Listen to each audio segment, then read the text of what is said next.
We're joined now by Hugh Fernie-Whittick, still in the kitchen where he's making an absolutely delicious meal. It's a meal that comes from your new book. Here it is, Good Comfort. It's one of those books I'm going through and I'm going, oh, that looks nice. Oh, that looks nice. And I literally think on every page. Well, it's comfort food. Yeah. And this is a good comfort toad in the hole. Mm. Yeah. So I mean, what you've got in here is comfort food with a twist, so you're looking at things that make you feel good but also are good for you. Yes, a few little twists to the classic comfort family repertoire to make them a little bit healthier. So a classic toad in the hole is basically a giant Yorkshire pudding with sausages in it. Yeah. But my toad in the hole's got not just sausages, but apples and shallots or onions and prunes. Apples, of course, goes brilliantly with pork. But the first thing we need to do for a toad in the hole is make a batter.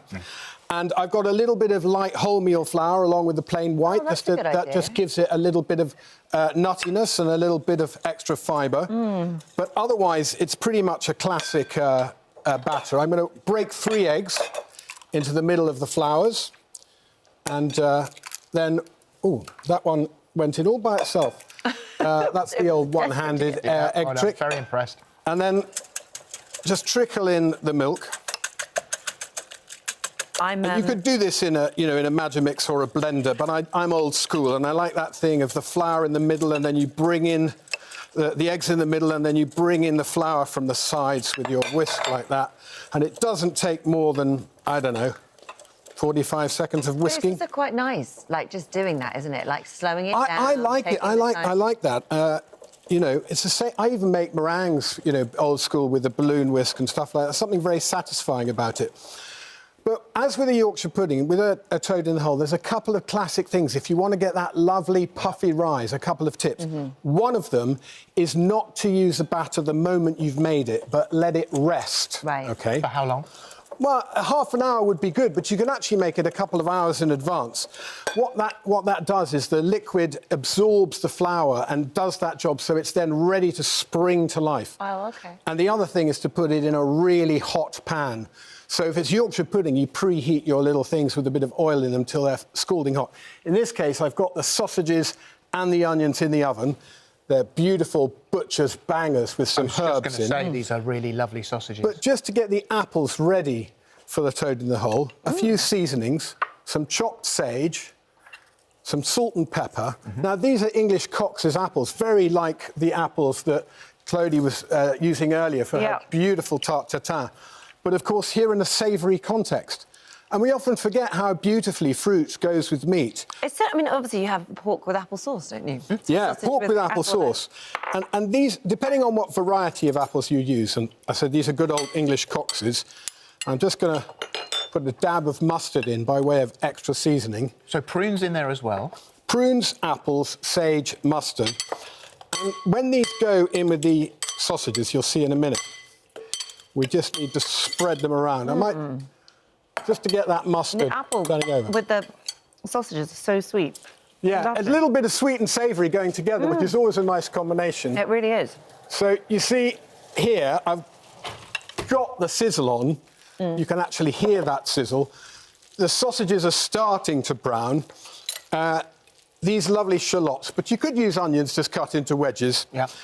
These lovely shallots, I just want to spread everything around because now I want to get the apples dotted in between. That in it as well? Yeah, but the apples don't take as long as the sausages. So the sausages have had 10 minutes, which is not only part cooked the sausages, it's got the pan nice and hot. So you're on 3 stages here. Stage 1, sausages in. Stage 2, fruit in. And you've made the batter beforehand. Yeah.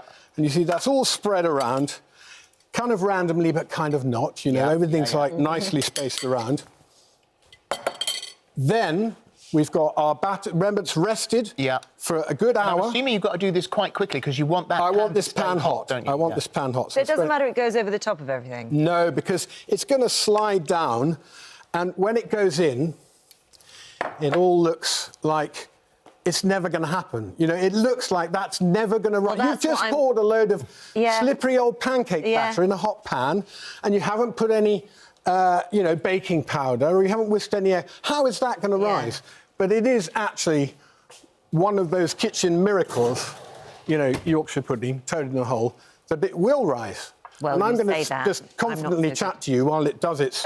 Oh, OK, that's... How long does it take to go in there? 40 minutes. It goes back for 25 minutes. 40 minutes altogether, but 25 minutes that second phase. Yeah. Gives me a little bit of time to talk about this gravy. Yeah, what is this gravy? So this gravy is actually the vegan gravy I've got in the book, and it's based on mushrooms and celery and onions. Oh, wow. And you build it up almost like a soup, but then you put in some full-on flavourings that take it in that gravy direction. Yeah. Red wine is one of them. A little bit of soy sauce.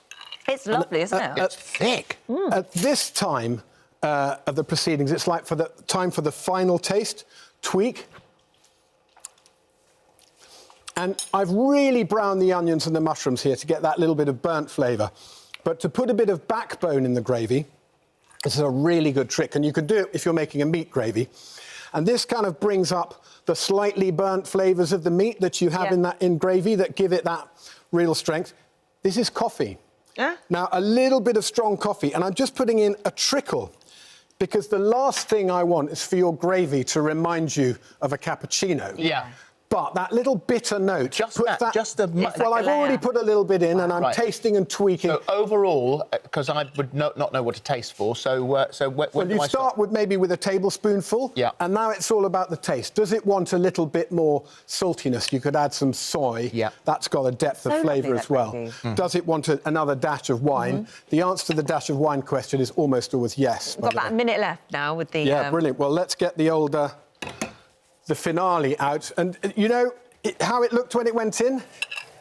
Well, look at it now. Look at that. Puff the Magic Dragon. I mean, that's what a toad in the hole should look like. Really Pacoom. And you've got yours, but I'm going to have mine now.